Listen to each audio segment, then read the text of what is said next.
সুপ্রভাত বন্ধুরা, কেমন আছো সবাই? বংশরাবণীর নতুন একটা ব্লগে তোমাদের সকলকে স্বাগত। সেদিনে এই ফুলগুলোকে বলেছিলাম তোমার জারবেরা, গ্যাজিনিয়াকে বলে ফেলেছিলাম জারবেরা। ও মাগো, সবাই অনেকে বলছে শ্রাবণীদি ওটা গ্যাজিনিয়া, ওটা জারবেরা নয়। আর প্রভু বলছে তুমি গাজিনাটাকে জারবেরা বলেছো। আমি বললাম বলে ফেলেছি যখন, তখন আর কি করা যাবে বলো। আর আমি কটা কুল আনতে বলেছিলাম, মাকে কটা কুল দেওয়া আছে। মা বেশ রসালো করে আচার করবে, আর আমি আচার করবো একটুখানি শুকনো শুকনো করে। তবে দুদিন কুলটা শুকোবে, না হলে আচার হবে একদম শুকনো শুকনো করে, একটু টকটক ভাব থাকবে, শুকনো শুকনো করে। আর এই যে এইখানটা একটুখানি পরিষ্কার করতে হবে, তবে এখন আর সময় নেই। এটা তো হোমিওপ্যাথির শিশি জানো। এইটা করে নিয়ে গেছিলাম দীঘায় সর্ষের তেল নিয়ে গেছিলাম মুড়ি খাওয়ার জন্য। হ্যাঁ, যে মুড়ি মাখা করে খাবো, সে তো হলো না। একবারই শুধু নিয়ে গিয়ে শঙ্করপুরে নিয়ে গেছিলাম, দিয়ে তেলটা আছে যখন আমি ভাবলাম যে থাক, হ্যাঁ যখন মুড়ি টুড়ি মাখা হবে বা একটু চটপটি টটপটি হয় তখন খাওয়া যাবে। আর এদিকে রুটি হয়ে গেছে। রুটিতে আজকে 4-5 চামচ বেসন দিয়েছি, আর 4-5 চামচ ছাতু দিয়েছি, দিয়ে আটাটা মেখেছি, ওই জন্য এমন মতন হয়েছে। তবে আমি এই মাল্টিগ্রেন করেই খাবো জানো তো আটাটাকে। দেখা আমার তো রুটি খুব একটা বেশি সহ্য হয় না, ওই 1-1.5টা খাই, সেটাই মানে খুব আটা রুটি খাবো না ভাবছি। আটা রুটিটা খেলে আর সহ্য হচ্ছে না, কেমন যেন হচ্ছে। আর এদিকে শুকনো শুকনো একটু আলুর দম করেছি, নিরামিষেতে আলুর দম করেছি। কুচুম যাবে একাডেমিতে, রুটি আলুর দম কলা আর ডিম সেদ্ধ নিয়ে যাবে, আর ওটসটা খেয়ে যাবে। তোমাদের অনেকেরই প্রশ্ন যে শ্রাবণী প্রদীপ মন্ত্রটা দুবেলা জ্বালাবো, দুবেলাই বলবো? দুবেলাই বলবে। প্রদীপ মন্ত্রটা প্রতিদিনই পালে 4টে তো লাইন, আর দেখবে মুখস্থ করতে করতে তোমরা বলো যে প্রদীপ কখন জ্বালাবো, জ্বালানোর পর বলবো, হ্যাঁ না জ্বালাতে জ্বালাতে বলবো। জ্বালিয়ে নিয়ে হাত জোর করে বলবে, হাত জোর করে বলবে। হ্যাঁ, আর তুলসী তলায় প্রদীপ দেবো, তুলসী তলাতেও বলবো। দেখো তুলসী তলায় প্রদীপ দেওয়াতে এখন মানুষের উঠেই গেছে। আমরা ছোটোতে থেকে দেখেছি মায়েরা তুলসী তলায় প্রদীপ দিত, আর সন্ধ্যাবেলা যখন তুলসী তলায় প্রদীপটা দিত না, একটা উঠোনের ভাইবসটা একটা অন্যরকম হতো না, লাগতো না? যখন ভাইবসটা অন্যরকম তোমার লাগবে, তখন জানবে ওখানে একটা পজিটিভিটি ক্রিয়েট হয়ে গেল। আর তুলসী তলায় প্রদীপ দেওয়াতে উঠেই গেছে। ঠক করে মানুষ একটা, আমিও করি, যেদিনকে আমার শরীরটা ভালো লাগে না, মোমবাতি নিয়ে এসেছি, মোমবাতি দিই। সেদিনকে হয়তো প্রদীপ মন্ত্রটা বলি না, সেদিনকে দিয়ে মানে নমস্কার করে চলে আসি। কত ভটভটি গাড়ি যায়, দিন রাত যাচ্ছে, ওদেরও তো কাজ আছে বলো, আমার জন্য কি আর বসে থাকবে? আর তোমার যেদিনকে মানে কি বলবো, হয়তো সপ্তাহে 1টা দিন 2টো দিন তাড়াহুড়ো আছে, কোনো জিনিস তুমি দেখবে বাধ্যবাধকতা, যদি বাধ্য হয়ে যাও সেই জিনিসটাই মনোসংযোগ হয় না। আর মনোসংযোগ মানে আজকে আমাকে দিতেই হবে, আজকে প্রদীপ জ্বালাতেই হবে, নাহলে হবে না, এরকম নয়। আজকে আমার সময় নেই, আজকে আমার শরীরটা ভালো নেই, চলো মোমবাতি দিয়ে কাজ হবে। কিন্তু এই মোমবাতি দিয়ে সত্যি সত্যি কাজ হয় না, শুধু একটা আলো প্রজ্বলন করা হয়, আলোর একটা পজিটিভিটি আছে, সেইটুকুই পাই। কিন্তু যখন তুমি তুলসী তলায় প্রদীপ দেবে, তখন তার পজিটিভিটি একটা আলাদা হয়। তুলসী তলায় প্রদীপ দিলেও তোমার মন্ত্রটা বলতে হবে। আর তোমার এই তুলসী তলায় প্রদীপ মানে কি বলবো, তোমার বাইরেটা পুরো মা তুলসী, তোমার বাইরে তোমার আগে তো উঠোনে আসবে, সে কোনো নেগেটিভ শক্তি আগে তো উঠোনে আসবে, তারপরে তোমার ঘরের মধ্যে ঢুকবে। উঠোনেই যদি বাধাপ্রাপ্ত হয়ে যায়, তাহলে ঘর পর্যন্ত কী করে আসবে? সেই জন্যই মা তুলসীকে অত যত্ন করা, সেই জন্যই মা তুলসীকে, যাদের উপায় নেই, যাদের ফ্ল্যাটে রাখতে হয়, যাদের উঠোন বলে কিছু নেই, বাইরে বলে কিছু নেই, তাদের ব্যাপারটা আলাদা, তাদের ব্যাপারটা না। কিন্তু আমাদের যাদের উঠোন আছে, তাদের প্রদীপটা দেওয়াই ভালো। আর এরকমভাবে দেখো তুলোর, তোমাদের একদিন বলেছিলাম আমি তুলোর কোয়ালিটি দেখাবো। হ্যাঁ, তুলোর কোয়ালিটি দেখাবো। এই তুলো ব্যবহার করবে। হ্যাঁ, আর এটা যদি হাতে সময় থাকে বানিয়ে নিই, আর যেদিনকে সময় থাকে না, দেখো বানিয়ে আমি রেখে দিয়েছি, একদম পুরো বানিয়ে রাখা আছে, বুঝলে?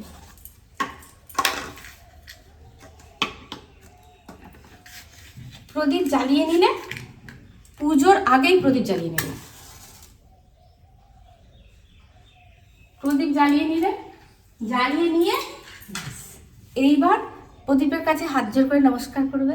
শুভম করতি কল্যাণম আরোগ্যম সুখ সম্পদম শত্রু বুদ্ধি বিনাশায় দীপজ্যোতি নমস্তুতে। উনি ওনার সম্মান পেয়ে গেলেন, ওনার দায়িত্বে এবার রেসপন্সিবিলিটি ওনার দায়িত্বে চলে গেল সব কিছু। কালকে দিইনি, কালকে ফুটকলাই আর মঠ নিয়ে আসা হয়নি, তবুও নেচেছে। আমিও সারাদিন ধরে নেচেছিলাম, পরশু দিন আর কি। হ্যাঁ, আর কুচুমকেও পাওয়া যায়নি, ওই জন্য কালকে সন্ধ্যেবেলায় মানে দোলের দিন সন্ধ্যেবেলায় আবার নিয়ে এলাম। আজকে হচ্ছে হোলি, আজকে দেব ফুটকলাই আর মঠ।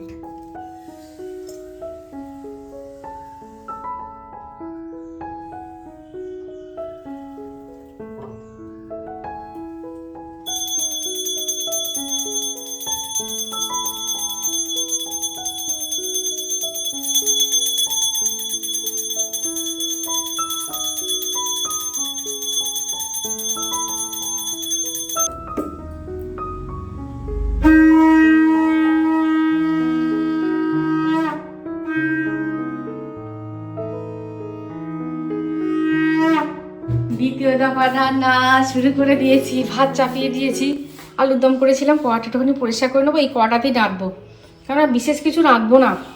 কুসুম বেরিয়ে যাচ্ছে, টিফিন নিয়েও চলে যাচ্ছে একাডেমিতে। মাছ নিয়েছি আজকে, টাটকা মাছ, টাটকা পুকুরের মাছ। মানে আমাদের এখানে একটা জেলে পাড়া আছে, ওই জেলে পাড়ায় ওরা ওদের পুকুরে মাছ ধরে। বলে বৌদি পুকুরের মাছ। হ্যাঁ, বললাম ভেড়ির নয় তো? বলছে না, আমরা ভেড়ির বিক্রি করি না। রুই মাছ নিয়েছি। জানি না ওটা দিয়ে কী করবো। এখানে বেগুন, গাছের বেগুন তো কিছু না কিছু দিয়ে করে খেতে হবে গো। বেগুন কুটে নিয়েছি, আর এখানে বিনস আলু কুটে নিয়েছি। বেগুন, বিনস, আলু, পেঁয়াজ দিয়ে, হ্যাঁ পেঁয়াজও কুটে নেওয়া হয়ে গেছে। এই যে পেঁয়াজও কুটে নিয়েছি। এটার মধ্যে কুল থেতলে রোদে দিয়েছিলাম, দেখো থালাটা কেমন কালো কালো মানে কেমন হয়ে গেছে, মানে রাসায়নিক বিক্রিয়া হয়ে মনে হয় নষ্ট হয়ে গেছে থালাটা। পেঁয়াজ কুটে নিয়েছি। বেগুনটা হালকা করে ভেজে নেবো, খুব তেলালো নয়, হালকা করে একটুখানি নুন হলুদ দিয়ে ভেজে নেব। আর এখানে মাছের ঝাল হয়ে গেছে সর্ষে পোস্ত বাটা দিয়ে। সর্ষে পোস্ততে মাছের ঝাল, আমাদের বাড়িতে টাটকা মাছের ঝাল বলো, আর আমার ঝোলটাও খেতে ভালো লাগে। ঝোলটা আবার প্রভু খুব একটা খায় না, কুচুমটা খায়। আর ওর ডালও করি, একটু সবজিও দরকার। আর দেখো এই রান্নাটা আমি খেয়েছিলাম ব্যাঙ্গালোরে, যখন মণিপালে ডাক্তার দেখাতে যায় তখন আমি খেয়েছিলাম। ওই ভিতরে একটা ক্যান্টিনে আমি খেয়েছিলাম এই সবজির তরকারিটা। এই দেখো কালো জিরে ফোড়ন দিলাম, প্রথমে তো বেগুনগুলো ভেজে নিলাম, কালো জিরে ফোড়ন দিলাম, দিয়ে শুকনো লঙ্কা দিয়েছিল ওরা, আমার শুকনো লঙ্কাটা ফুরিয়ে গেছে, মানে ফোড়নও দিয়েছিল। আর একটুখানি পেঁয়াজ দিলাম, ভাজা ভাজা করে ওই সবজিপাতিগুলো সব ঢেলে দেবো। আলু আর বিনস এই কটাই আছে। হ্যাঁ, আর মানে ফ্রিজে আছে, আমি আর ফ্রিজ খুলিনি, সামনে যে কটা ছিল সে কটাই আর দিয়ে দিচ্ছি। আর দুটো বিনস দিলে ভালো হতো। এখনই বলবে এত আলু দিয়েছো, সবজি কোথায় এই করবে। আর দেখো একটুখানি মোটামুটি ভাজা ভাজা হয়ে গেলে ওরা কি মশলা দিয়েছে আমি মশলাটা বুঝতে পারিনি, কিন্তু এটা আন্দাজ করেছিলাম। আমি দিয়েছি সামান্য একটু সর্ষে বাটা, যেটু ঝাল, হ্যাঁ সর্ষে বাটা সামান্য, আদা বাটা একটু বেশি করে, আর একটু জিরে গুঁড়ো, ধনে গুঁড়ো, হলুদ গুঁড়ো, লঙ্কা গুঁড়ো দিইনি। কটা কাঁচা লঙ্কা চিড়ে দিলাম, লঙ্কা গুঁড়ো একদমই দিইনি। ব্যাস একটু কষিয়ে নেব, কষিয়ে নিয়ে তারপরে জল দেবো। আর টমেটো দিয়ে ডাল করব বলে টমেটো বেশি দিইনি, কারণ এটাও টকটক হয়ে যাবে। ওরা কিন্তু টমেটোটা অনেকটা দিয়েছিল জানো, অনেকটা দিয়েছিল, আবার তিলও দিয়েছিল, মনে হচ্ছে এটা তিল দিয়েছিল, তিল দিয়ে রান্না করেছিল। যাই হোক, বেগুনগুলো তুলতে হবে, ওদিকে জল দিয়ে রেখে দিয়েছি। আর এদিকে অনেক দিন ভিক্ষা করতে আসেনি। হ্যাঁ, পুরো শরীরটা নড়ে জানো, দাঁড়িয়ে থাকতে পারে না। আমাদের এই পাশের গ্রামে বাড়ি, অনেক দিন আসিনি। আমি বৌদিকে বললাম অনেক দিন আসিনি, পরশু দিনে বলছি, আজকে দেখছি চলে এসেছে। হ্যাঁ, ওকে যা দেবার দিয়ে দিলাম। দিয়ে আমি বললাম বেগুন নিয়ে যাবে, বললো না তুই খা, আমাদের মাঠে কত বেগুন হয়েছে, তুই খা মানে কেন বলছে বলো তো? আমার বাপের বাড়ির কাছাকাছি গ্রাম তো, আর ছোটোবেলা থেকে দেখছে আমাকে, ওই জন্য আমাকে তুই তুকারি করে। ভালোই বয়স হয়েছে, বোঝা যায় না ওকে দেখে, ওর অনেক বয়স হয়েছে। হ্যাঁ, তুই তুকারি করে তো, ওই জন্য আমাকে বলছে তুই খা। আমি বললাম নেবে না তাহলে? বলছে না, বেগুনগুলো অনেক কটা হয়ে গেছে ভিতরে ভিতরে, না তুলে নিলে না বাঁদরে এসে বেগুন তো খাবে না, গাছ ভেঙে রেখে দিয়ে চলে যাবে। আর এই পাশাপাশি বাড়ি কাকিমাকে 2 দিন দিয়েছি, পাশের বাড়ি কাকিমাকে, আবার এই পাশাপাশি বাড়ি, হ্যাঁ, 2টো করে দিতে হবে। গাছের ফল দেখবে যারা সাদরে গ্রহণ করে হাসি মুখে, তাদের ঘরে একবারের জায়গায় 2বার দিতে ইচ্ছা করে। আর যারা নাক সিটকায় তাদের বাড়ি আমি দিতে যাই না। একবার গিয়ে যদি দেখি নাক সিটকাচ্ছে, তাদের বাড়ি আমি দিতে যাই না। পরিষ্কার, একদম পরিষ্কার কথা বলে নেওয়াই ভালো। আর যারা দেখি সাদরে গ্রহণ করছে, নিয়ে এসেছো, আমার বাড়িতে যদি কেউ নিয়ে আসে হাতে করে, আমি সাদরে গ্রহণ করি। কেননা মানুষের, দেখো, মানুষ এখন সচরাচর সরলতা নেই মানুষের মনে। হ্যাঁ, কেউ যদি হাতে করে একটু ফসল নিয়ে এসে বলে এটা নিয়ে এসেছি, নেবে? কেন নেব না? অবশ্যই নেব। ওই যে পাশাপাশি যারা ভালোবাসে তাদের দিয়ে আসবো 2টো করে। আর বৌদি বলেছে 2টো নিয়ে যাব কালকে, মেয়ে কে আসবে ওকে দেবে। আমি বললাম আচ্ছা দাঁড়াও, ক্যামেরা কিন্তু বৌদি করে দিচ্ছে জানো। বৌদি এখন ক্যামেরা করতে বেশ ভালো শিখে গেছে। ট্রাইপডটা তো কেনা হয়নি, এখনও কেনা হয়নি। কুসুমকে 2 দিন বললাম ট্রাইপডটা কিনতে হবে তো রে, আমার খুব অসুবিধা হচ্ছে, দাঁড়াও আমি বুঝে শুনে ঠিক দেখে শুনে তোমাকে ট্রাইপড কিনে দেবো। ভাঙা ট্রাইপডটা দিয়ে ছুঁজে দেখো কত বেগুন হয়েছে, আবার একটুখানি ডালও ভেঙে ফেলেছি। হ্যাঁ, ভিতর দিকে হয়েছে তো, আর এদিকে এটা সিদ্ধ হয়ে গেছে। আর বেগুনটা যেটা ভেজে রেখে দিয়েছিলাম ওটা দিয়ে দিলাম, দিয়ে একটুখানি চাপা দেবো, দিয়ে নামিয়ে নেবো। এই তরকারিটাতেই যদি তুমি একটু গুঁড়ো লঙ্কা বেশি ব্যবহার করো, এর কালারটা অন্যরকম হয়ে যাবে। টমেটো, ওরা অনেকটা টমেটো ব্যবহার করেছিল, টমেটো যদি অনেকটা ব্যবহার করো, এর কালার ঢালার অনেকটা বেশি হয়ে যাবে। তারপরে ডাল সিদ্ধ হয়ে গেছে, আজকে মুসুর ডাল করব। একটুখানি কালো জিরে ফোড়ন দিয়েছি, আর 2টো টমেটো, পাকা কাঁচা টমেটো। আমার খুব ভালো লাগে এই টমেটো ডালটা, টকটক হবে না, অথচ ভালো লাগে। রাত করে জানলা দিয়ে হুড় করে হাওয়া আসছিল, জানলাটা বন্ধ করে দিয়ে আবার লাইট জ্বালালাম। রান্নাবান্না সব কমপ্লিট হয়ে গেছে। বৌদির মনটা খুব খারাপ, শরীরটাও খারাপ, মনটাও খারাপ। বৌদির বড় মেয়ের মানে একটা ছেলে একটা মেয়ে। মেয়েটা মানে কি বলবো, প্রেম করে, হ্যাঁ, লোকজন নিমন্ত্রণ হলো না, পালিয়ে গিয়ে বিয়ে করে ফেললো। আর ছেলেটা এত সুন্দর দেখতে, মেয়েটাকেও দেখতে সুন্দর, তোমরা দেখেছো, হ্যাঁ, কালোর ওপর খুব সুন্দর দেখতে, বৌদির নাতনি। আর তোমার ছেলেটাও খুব সুন্দর, লম্বা চওড়া, খুব সুন্দর দেখতে। সেই দিনই কথা হচ্ছিল, বৌদি বলছে হ্যাঁ এবার নাতির বিয়ে দেবো, জানো তো, একটা ভালো মেয়ে দেখে বিয়ে দেবো, মেয়েটা আর পারছে না, মেয়েটার কষ্ট হচ্ছে। মানে বৌদির বড় মেয়ে ওই তোমার স্কুলে, প্রাইমারি স্কুলে, যে রাঁধুনির কাজ করে। হ্যাঁ, মেয়েটার শরীরটা খারাপ হয়ে যাচ্ছে, মেয়েটার পেরে উঠছে না, একটা নাত বউ নিয়ে আসতেই হবে। মেয়ে দেখা শুরু করেছি। ও মা, তারপরের দিনকেই ওর সেজো মেয়ে, ওদের ওখানে একটা মেয়ে দেখেছে। হ্যাঁ, ওদের ওখানে একটা মেয়ে দেখেছে, মানে সেজো মেয়ে, ওদের ওখানটা সেজো মেয়ে, সেজো জামাই, ওদের ওখানে একটা, মানে সেজো মেয়ে যেখানে বিয়ে হয়েছে সেখানে একটা মেয়ে দেখেছে। মেয়েটা যেই দেখেছে, দেখে এবার গেছে, বিয়ে হয়ে গেছে। আর বৌদির কি আফসোস। হ্যাঁ, আমি বললাম সত্যি এরকমভাবে বিয়ে হলো? বিয়ে একটা, হ্যাঁ প্রেম করে বিয়ে করুক সে ঠিক আছে, বিয়ে একটা এমন জিনিস, আর এরকমভাবে বিয়ে হয়ে গেল। হ্যাঁ, বলছে দেখো না এরকমভাবে বিয়ে হয়ে গেল, হ্যাঁ, একটা কিছু পাওনাও পেলো না, কিছু দেয়ও নি ওকে, সেটা পরের ব্যাপার, সেটা তো পরের ব্যাপার। এখন দেনা পাওনা উঠে গেছে, ওসব দেনা পাওনা এখন আর কেউ নেয় না, কেউ দেয়ও না। হ্যাঁ, দিয়ে লোকজন একটু খাবে, হ্যাঁ, আনন্দ করবে সবাই মিলে। বলছে হ্যাঁ আমার মেয়েরা, জামাইরা সবাই রেগে গেছে, আর নাতিরা সব রেগে গেছে। বুঝলে, বিয়ে যে কার কখন হবে বোঝা মুশকিল। চলো, রান্নাবান্না হয়ে গেছে। হ্যাঁ, এবার রান্নাঘরটা পরিষ্কার করে নিই, তারপরে দেখা হচ্ছে সন্ধ্যাবেলায়। আজকে একদম সিম্পল, মানে হচ্ছে সিম্পল। ডাল হয়েছে, এখনও ধোঁয়া উঠছে, টমেটো দিয়ে ডাল আর মাছের ঝাল, 2টো মাছের মাথা, লেজা আর পিসটা করে নিয়েছি। কুসুম তো খাবে না, আমি, বৌদি আর প্রভু, আর এই যে ঝালের তরকারি। এই হয়েছে আজকে, একদম সাদা মাটা কাঁচা লঙ্কার তরকারি, ভালোই লাগে খেতে, খারাপ লাগে না। মায়ের ফোন এসেছিলো সন্ধ্যাবেলা 2বার, মায়ের সঙ্গে গল্প করতে করতে, আর তোমাদের সঙ্গে একটু বসে যে গল্প করবো সন্ধ্যাবেলায়, হলো না। চাটা খেয়ে নেমে পড়লাম রান্না করতে বলতে কি কুচুমের স্টু হতো, যা 6-7 পিস মতো মাংস ছিল। তা ছেলেটা তো ভাত খায়নি, আমি বললাম এটাই একটুখানি ঝোলঝোল মতন করে নিই। রান্না বান্না কমপ্লিট।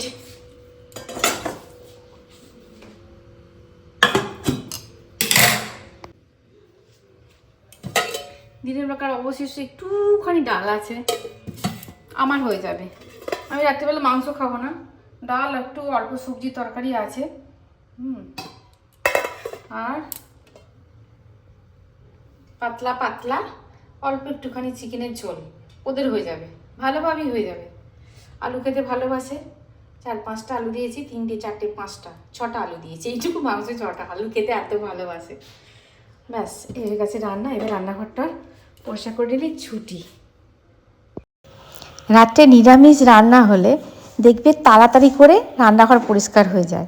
আর যেদিনকে তোমার মাছটা খুব কম হয় রাত্রেবেলায়, হলে কুচুমের তোমার চিকেন স্টিউ হয়, হ্যাঁ, না হলে ওই ডিম ভুজিয়া করে একটু তরকা ডাল, বা ছোলার ডালও আমাদের ডিম ভুজিয়া করে খেতে খুব ভালো লাগে।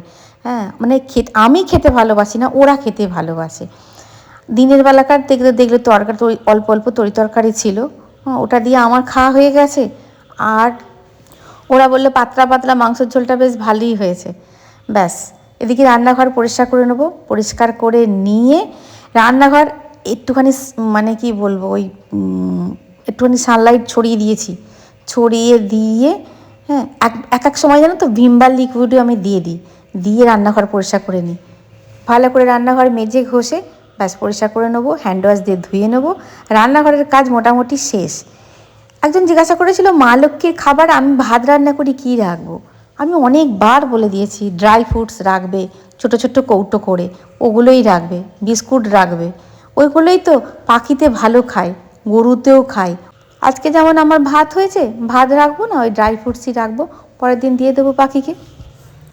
রাতের খাওয়া দাওয়া কমপ্লিট, এবার ভিডিওটা শেষ করতে হবে। আমি কমেন্টগুলো পড়ছি, যে দোলের দিনে যে ভিডিওটা দিয়েছিলাম সেই ভিডিওর কমেন্টগুলো পড়ছি। হ্যাঁ, তাতে একজন লিখেছে যে প্রদীপের দুটো সলতে কেন দেয় দিদি? প্রদীপের দুটো সলতে বিভিন্ন জায়গায় বিভিন্ন রকমের ব্যাখ্যা আছে জানো। কোনো জায়গায় শক্তি, কোনো জায়গায় মানে শক্তি, শিব আর শক্তি, কোনো জায়গায় শক্তি আর মায়া, কোনো জায়গায় শক্তি আর ভক্তি। প্রদীপ আর পলতে দুটোই কিন্তু শক্তির একটা আধার। প্রদীপ না হলে পলতে রাখা যাবে না, মানে পলতে কোথায় রাখবে? আর হচ্ছে যে প্রজ্বলিত আলোটা, সেটার মধ্যেই কিন্তু শক্তির অবস্থান, আর ওটা দুটোই হচ্ছে আধার। দুটো পলতেও কিন্তু জ্বালানো যায় বিশেষ বিশেষ ক্ষেত্রে, বিশেষ বিশেষ ক্ষেত্রে একই প্রদীপ, ওই রকম লম্বা প্রদীপে দুটো সলতে জ্বালানো যায়। হ্যাঁ, মানে বিশেষ বিশেষ কারণে, সেটা নয় একদিন পরেই বলবো। আর একজন সেনকে লিখেছে যে শ্রাবণী, মা লক্ষ্মীকে কে না চায়, মা লক্ষ্মীকে সবাই ভালোবাসে, সবাই চায়। একদম আমার সঙ্গে খুব হাসি পাচ্ছিল। তাহলে একটা গল্প বলি শোনো। সেদিনকে আবার বলেছে তুমি কতদিন গল্প শোনাওনি, আগে কি সুন্দর গল্প শোনাতে, এখন আর গল্পই শোনাও না, কতদিন গল্প শোনাওনি। হ্যাঁ, হচ্ছে না তো কাজের চাপে, কি করব বলো। তাহলে একটা পৌরাণিক গল্প বলি শোনো। মা লক্ষ্মী নারায়ণকে বলছেন যে আপনি তো জগৎ পালক, আপনি তো জগৎ পালন করেন, কিন্তু আমাকে সবাই বেশি ভালোবাসে, আমাকে সবাই চায়। তখন বলছে আমাকেও ভালোবাসে, নারায়ণ বলছেন আমাকেও ভালোবাসে, আমাকেও সবাই চান। বলছে না, আপনার থেকে বেশি আমাকে ভালোবাসে, সবাই ভালোবাসে, সবাই সবসময় পেতে চায়। তখন বলছে ঠিক আছে, পরীক্ষা হয়ে যাক। দিয়ে মর্তে গেছে একটা বাড়িতে, সেখানে সন্ন্যাসীদের খুব মানে সম্মান করা হয়, সন্ন্যাসী মানুষ বাড়িতে এলে, হ্যাঁ, তাকে খুব খাতির বাতির করা হয়। তা নারায়ণ কী করেছেন, একটা ব্রাহ্মণের বেশ ধরে ওই বাড়িতে গেছেন। তা মানে সন্ন্যাসী ব্রাহ্মণের বেশ ধরে, আসুন আসুন আসুন আসুন, হ্যাঁ, মানে কোথায় বসাবেন, কোথায় বসাবে, কোথায় কি খাবে, হ্যাঁ, ভেবে পাচ্ছে না। উঁচু জায়গাটা বসতে দিয়েছে, পা ধুয়ে দিয়েছে, হ্যাঁ, তারপরে কি খাবেন বলুন, কি ইয়ে করবেন বলুন, হ্যাঁ, কোথায় শয়ন করবেন বলুন, জিজ্ঞাসা করছে। এইবার সেই মুহূর্তেই একজন এসেছে, হ্যাঁ, মানে ফাটা ফোটা ড্রেস, গরিব দুঃখী একজন বুড়ি মহিলা। তখন বলছে বাবা আমাকে দুটো খেতে দেবে আজকে? তখন বলছে আসুন, আজকে একজন সন্ন্যাসী এসেছেন আমাদের বাড়িতে, তার জন্য আমাদের বাড়িতে একটু রান্না বান্না হচ্ছে, আপনিও দুটো খেয়ে যাবেন, আসুন। এখানে বসুন বলে নিচে একটা জায়গায় বসতে দিয়েছে। মা লক্ষ্মী ওখানে বসে আছেন। দিয়ে নারায়ণকে তো ওই ব্রাহ্মণ ছদ্মবেশী নারায়ণকে যেমন সুন্দর করে খেতে দিয়েছে, মাটির থালা, হ্যাঁ, মাটির কটোরা সব সুন্দর করে খেতে দিয়েছে। ঘিয়ের ভুরভুর করে গন্ধ বেরোচ্ছে। দিয়ে ওনাকে খেতে দিতে গেছে। হ্যাঁ, ওনাকে খেতে দিতে গেছে। উনি বলছেন আমি আমার নিজের থালা ছাড়া খাই না। ওনাকে একটা কলা পাতায় খেতে দিতে গেছেন। দিয়ে বলছে এ কলা পাতা আমি খাবো না, আমি আমার নিজের থালা ছাড়া খাই না কোথাও। দিয়ে ঝুলি থেকে একটা সোনার থালা, সোনার বাটি, সোনার গ্লাস বার করেছে। বার করে তখন অবাক, সোনার তো সব, বলছে এগুলো তো সোনার। বলছে হ্যাঁ, কিন্তু এই একবারই খাবো, কি আর খাবো না, আমি প্রতিবার নতুন নতুন থালাতে খাই। তখন বলছে আপনি উঠুন, আপনি উঁচু জায়গায় বসবেন, চলুন, ভালো করে আপনাকে খেতে দেওয়া হবে। হ্যাঁ, তখন বলছে না না এখানেই ঠিক আছে। তখন বলছে না আপনি আমাদের বাড়িতে থেকে যাবেন। তখন বলছে আমি তো ঢুকে পড়েছি, বুঝতে পারিনি, তা আমি যে বাড়িতে সন্ন্যাসী থাকেন সে বাড়িতে আমি থাকি না, আমি চলে যাচ্ছি। হ্যাঁ, বলছে আপনি চলে যাচ্ছেন? দাঁড়ান দাঁড়ান দাঁড়ান, দিয়ে সন্ন্যাসীর কাছে গেছে। বলছে এই আপনি বিদায় হন, আপনি বিদায় হন। হ্যাঁ, আপনাকে দরকার নেই, ওনাকে দরকার। উনি থাকলে অনেক কাজ আছে। হ্যাঁ, আপনাকে তো সেবা করতে হবে, হ্যাঁ, খেতে দিতে হবে, হ্যাঁ, শয়নের জায়গা দিতে হবে, আর উনি থাকলে অনেক উপকার। আপনি আপনি বিদায় হন, আপনি থাকুন। এটা পৌরাণিক কাহিনী আছে জানো, আমার মনে পড়ে গেল, সেদিন থেকে মনে পড়ে গেছিলো, তো পরে বলবো বলবো বলে ভুলে গিয়েছি। তাহলে ভিডিওটা এই পর্যন্তই, দেখা হচ্ছে পরের ভিডিওয়। খুব ভালো থাকবে, খুব সুস্থ থাকবে। আর আছি বন্ধুরা, শুভরাত্রি, টাটা। আমার ভিডিওগুলো তো রাত্রিবেলাতেই দেখো, ওই জন্যই বললাম শুভরাত্রি।